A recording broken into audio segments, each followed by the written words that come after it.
सैया काहो का कहतारू? सावन के महीना बड़ा पावन होला। अरे सब जानेला कि भगवान भोलेनाथ के मन भावन महीना है। तो सुना हमार बहुत मन लगल है कि एक बार बाबा धाम चल के दर्शन करा न देता। अरे बड़ी भीड़ होले पगली, यही जो से भगवान भोलेनाथ के मनाला मनोकामना तो हर पूर्ण हो जाई। अरे रोज तो घरवा से भक्ति होगा का, लेकिन वहाँ कुछ गईले कुछ और बात होला। हमार बात माना, पर साल सौरंग भैया वो गई लहल परेशान हो गई, फेकू वो भैया वो गई लहल वो परेशान हो गई। मत जा, यही जगह से भजन भाव कैला। हाँ तू खाली भूलवावेला, एदा पारी हम चलब जरूर। भूलवावत ना बानी। हाँ नहीं तू भूलवावेला खाली। सुना सुनावा। गेरुआ रंग साड़ी हमके मंगा दा। ना मनबू? नहीं एकदम ना। अरे यही जगह से भगवान भोलेनाथ के मनाला। चली के देव घर के दर्शन करा दा।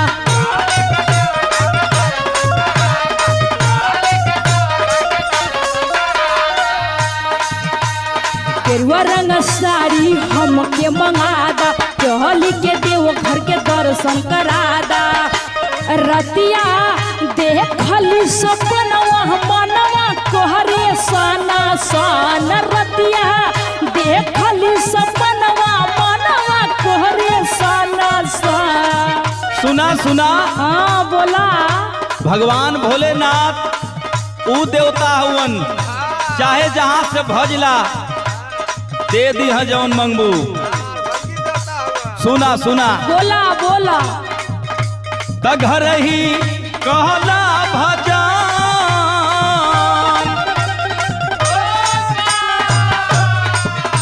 त घर ही कहला भजन मान रही टन टन। जय हो जय हो बोल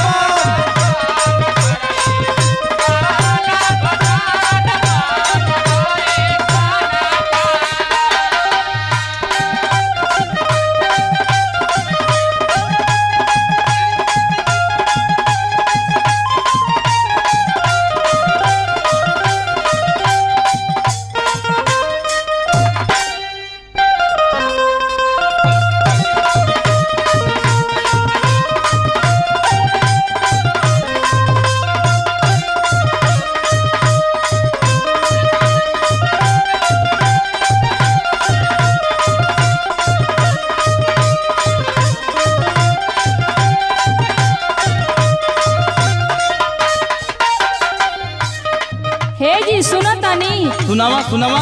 देखा सब लोग जात बात मऊ जरूर जाई। अरे सुना हमार बात माना हो। अरे हम तो हर कहिया से बात सुनतानी। पर साल ले जाई पर साल। ना हम एक पारी मनबे ना करो। ना ना ना सुना हमार बात, पर साल हमारा संगे सुनी हमार बात। सुनावा। सावन के पावन महीना में दर्शन दिए भोलेनाथ हो। तू घरों से दे दी है दर्शन और भंगी हुआ।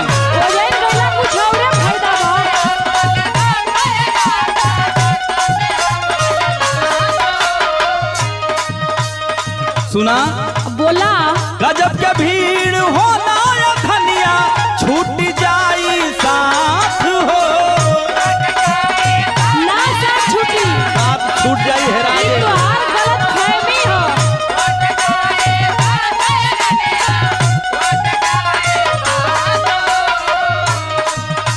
सावन के पावन महीना में दर्शन दिए भोलेनाथ हो।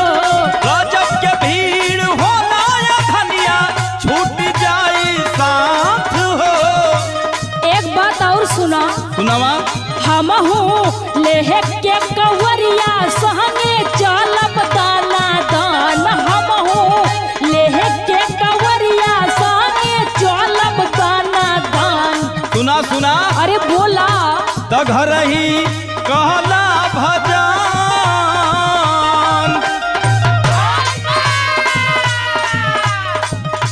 त घर ही कहला भजन मान रही टन टन।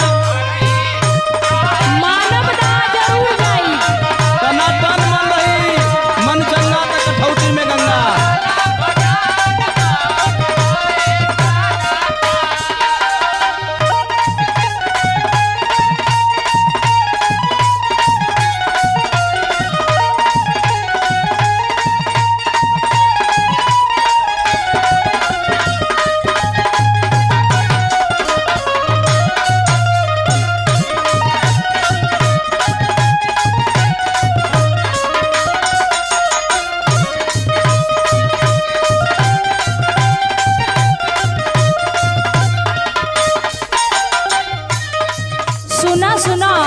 सुनावा सुनावा। जे बाबा धाम गल सबकर दुख दूर हो गयल। ढेर जबरी मत करा, नहीं इतकी पर हम मानम ना। ज्यादा टेंशन लेहला का काम नहीं थे। बड़ा दिल में तमन्ना काहे तू कहला ये भूल फेंकू भैया सोना पर साल लेके चलो। कई साल बीती गयल। कुछ मजबूरी बा, सुना हमार बात। सुनावा। भोला के नारा हो सहारा लाना ये तना टेंशन हो। ए जी सुनत तनी ना। सुनत बानी।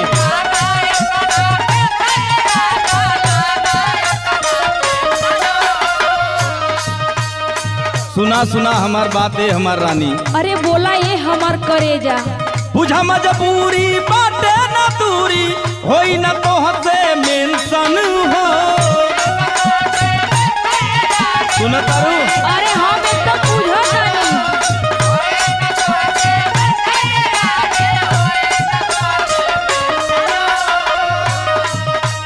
भोला के नारा हो सहारा लाना ये तना टेंशन हो।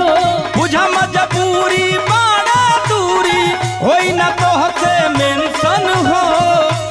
सुना सुना लेके चलब जब कवरिया घंटी बाजी खाना खान लेके चलब जब कवरिया घंटी बाजी खाना खान। सुना सुना सुना जबरी मत करा।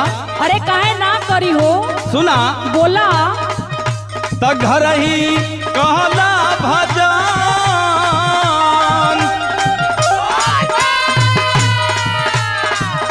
त घर ही कहला भजन मान रही टना टन।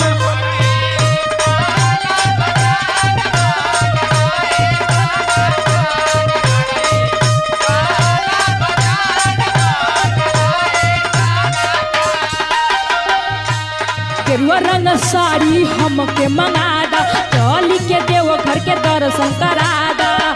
और रतिया देखली सपनवा मनवा कोहरे साना सान। रतिया देखली सपनवा मनवा कोहरे साना सान।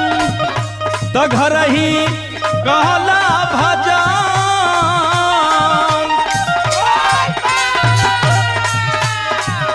त घर ही कहला भजन मान रही टना टन।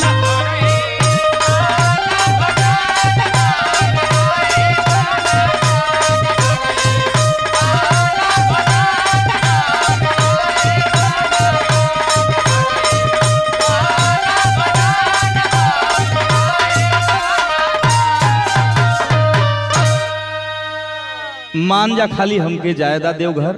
अब की हमहू जाई। ठीक बा भाई चला संग। ठीक।